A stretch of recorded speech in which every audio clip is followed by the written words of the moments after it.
নমস্কার, বার্তা হরিণঘাটার পক্ষ থেকে সকলকে স্বাগত। আমরা এখন পৌঁছেছি বিশিষ্ট আমাদের রাজনৈতিক নেতৃত্ব উত্তম সাহা মহাশয়ের কাছে আমরা পৌঁছেছি। আমরা জানতে চাইব আগামী এই যে সামনে আসন্ন লোকসভা ভোট, সেই লোকসভা ভোটের উপলক্ষে ওনার বক্তব্য বা ওনার ওপিনিয়ন বা ওনার আগামী দিনের যে কর্মসূচি বা আমাদের ভোট কেন্দ্রের যে ফলাফল বলবো না, যে পরিস্থিতি, সেই পরিস্থিতি সম্পর্কে বিচার কথা আমরা জানতে চাই।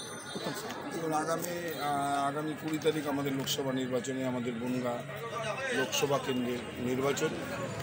আমাদের স্থির বিশ্বাস হরিণঘাটার মানুষ বিগত 5 বছর যেই ভুল করেছেন এবং যাকে সাংসদ হিসাবে অনেক আশা ভরসা বিশ্বাস করে ভোট দিয়ে দিল্লিতে পাঠিয়েছিলেন, হরিণঘাটাবাসীর কোনো আশাই উনি পূরণ করতে পারেননি। শুধু পূরণ করতে পারা শুধু নয়, হরিণঘাটাবাসীর যে কোনো সুবিধা অসুবিধা, বিপদে আপদে, সুখে দুঃখে শান্তনুটা করছেন সাংসদ হয়েছেন, তার কোনো দর্শনটুকু আমরা হরিণঘাটাবাসী হিসেবে আবার পাই। তাই আমরা মনে করি যে বিজেপি যে শুধু মিথ্যাচার, ভাওতাচার, ভ্রষ্টাচার এবং যে মানুষকে যে ধর্মের নামে জিগাচ্ছেন, শুধুমাত্র ধর্মের নামে সুরসুরু দিয়ে মানুষকে নিয়ে যে বিভাজনের রাজনীতি করার চক্রান্ত করছেন, সেটা মানুষ বুঝে গেছে। এবং মানুষ মমতা বন্দ্যোপাধ্যায়ের নেতৃত্বে বাংলা যেভাবে প্রত্যেকটি মানুষের ঘরে ঘরে উন্নয়ন পৌঁছে গেছে, প্রত্যেকটি স্তরের মানুষরা আজকে সুখে শান্তিতে আজকে বসবাস করছেন। বাংলা সম্প্রীতির বাংলায় প্রত্যেকটি মানুষের সহাবস্থান, এখানে কোনো জাতপাত বর্ণ বৈষম্য নিয়ে বাংলার মানুষ চলাফেরা করেন না। তাই আমাদের বিশ্বাস মানুষ যে ভুল 2019 সালে এবং 21 সালে করেছিলেন, সেটা আমরা মানুষের কাছে যাচ্ছি, মানুষের সঙ্গে কথা বলছি। আমরা একটুখানি বলতে পারবো যে মানুষ আগামী যে লোকসভা নির্বাচন 20শে মে, শান্তনু ঠাকুরকে তারা প্রত্যাখ্যান করবে এবং মমতা বন্দ্যোপাধ্যায়ের নেতৃত্বে বাংলায় যেভাবে উন্নয়ন চলছে এবং ভারতবর্ষকে যেভাবে সংকটের মধ্যে ভারতবর্ষ চলছে, শুধুমাত্র সাম্প্রদায়িক বিভেদ ঘটিয়ে ভারতবর্ষকে যেভাবে একটা ভিন্ন চক্রান্তের মধ্যে দিয়ে ঠেলে দেওয়া হচ্ছে, আপনারা দেখেছেন একের পর এক প্রতিশ্রুতি দিয়ে 2014 সালে ভারতবর্ষের ক্ষমতায় এসেছিল ভারতীয় জনতা পার্টি। আজকে বছরে 2 কোটি মানুষকে বেকার যুবকদের কর্মসংস্থান দেবে এবং ভারতবর্ষে যত কালো টাকা বিদেশের ব্যাংকে গচ্ছিত আছে, সেগুলোকে ফিরিয়ে এনে প্রত্যেকটি মানুষের অ্যাকাউন্টে 15 লক্ষ করে টাকা দেবে। আজকে আমরা দেখেছি যে 15 লক্ষ করে 15 পয়সাও কারো অ্যাকাউন্টে দেবে। আজকে কোনো জায়গায় কোনো বেকারদের কর্মসংস্থান হয়নি। আজকে ভারতবর্ষের সবচেয়ে গুরুত্বপূর্ণ এবং সবচেয়ে জনপ্রিয় দপ্তর রেল দপ্তর, সেই রেল দপ্তরে আমরা দেখেছি বছরে না হলো 20-50 লাখ কর্মী নিয়োগ হতো। আজকে আমরা বিগত লাস্ট 10 বছর ধরে দেখছি যে রেলের কোনো পরীক্ষা আমরা হতে দেখছি না। রেলের নিয়োগটা টোটালি বন্ধ হয়ে গেছে। শুধু রেল না, আজকে ভারতবর্ষকে ওরা একটা পরাধীনতার মোড়কে মুড়িয়ে দেওয়ার একটা ঘৃণ্য চক্রান্ত করছে। আপনারা দেখেছেন ব্যাংককে বেসরকারি করানোর চেষ্টা করছে, রেলকে বেসরকারি করানোর চেষ্টা করছে, LIC-কে বেসরকারিকরণ করার চেষ্টা করছে।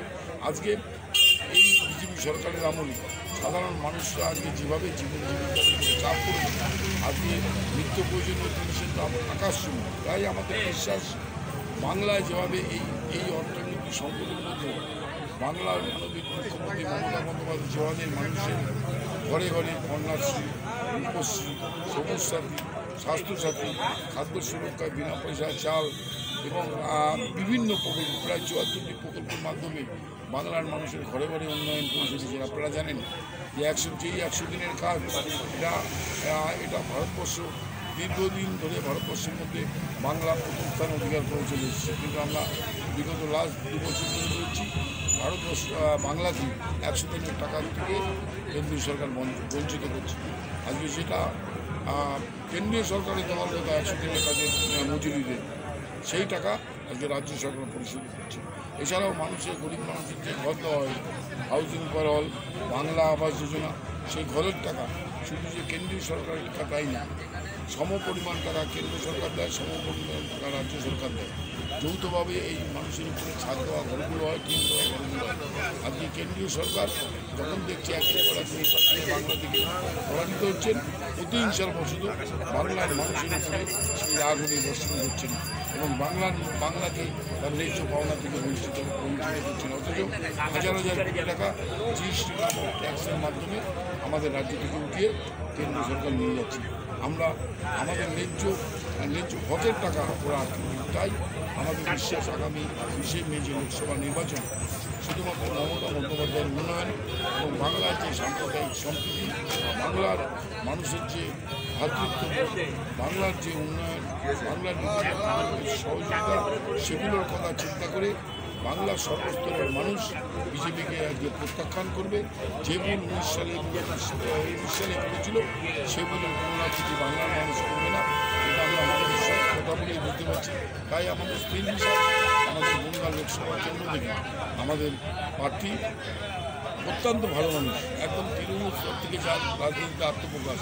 উনি বক্তব্য একদিন বলছে, আপনারা শুনেছেন, একটা বুথ কর্মী থেকে শুরু করে আজকে উনি বিধায়ক, তিনবারের বিধায়ক। মমতা বন্দ্যোপাধ্যায় এমন একজন যোগ্য মানুষকে আজকে সাংসদ হিসাবে প্রার্থী করেছেন। আমাদের স্থির বিশ্বাস মানুষ তাকে সর্বাঙ্গীনভাবে সমর্থন করবে এবং ভোট দিয়ে জয়যুক্ত করে তাকে সাংসদ হিসাবে দিল্লি দরবারে পাঠাবে। বিগত 5 বছর যেভাবে বাংলার মানুষ সাংসদের কোনো উন্নয়ন আমাদের বাংলার কোনো প্রান্তে পৌঁছায়নি, বিশেষ করে আমাদের হরিণঘাটার বনগাঁ বিধানসভা লোকসভা কেন্দ্রের যে সাংসদ শান্তনু ঠাকুর, ওনাকে তো ছায়া পর্যন্ত আমাদের বনগাঁর মানুষ দেখতে পারেনি। তাই আমাদের বিশ্বাস আগামী নির্বাচনে আমাদের প্রার্থী প্রায় লক্ষাধিক ভোটে জয়যুক্ত হয়ে মমতা বন্দ্যোপাধ্যায়ের আশীর্বাদ নিয়ে উনি দিল্লিতে সাংসদ হিসাবে বিরোধী প্রতিদ্বন্দ্বী হিসাবে তাদেরকে বিজেপিকেই দেখুন, আমি একটা কথা বলি, বিরোধী বললে বাংলায় এখন যেটা আছে সিপিএমকে প্রায় দূরবীন পেয়ে যাচ্ছে না, কংগ্রেস সেই একই অবস্থা।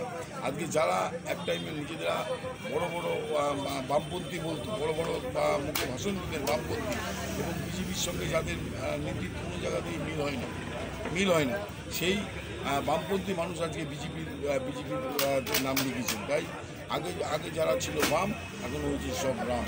তাই আমাদের বিশ্বাস এখানে যেটুখানি প্রতিদ্বন্দ্বিতা হবে বিজেপির সঙ্গে আমাদের প্রতিদ্বন্দ্বিতা হবে। আপনার নামটা উত্তম শাহ, সভাপতি, হরিণঘাটা শহর। ধন্যবাদ বার্তা হরিণঘাটার সঙ্গে জন্য।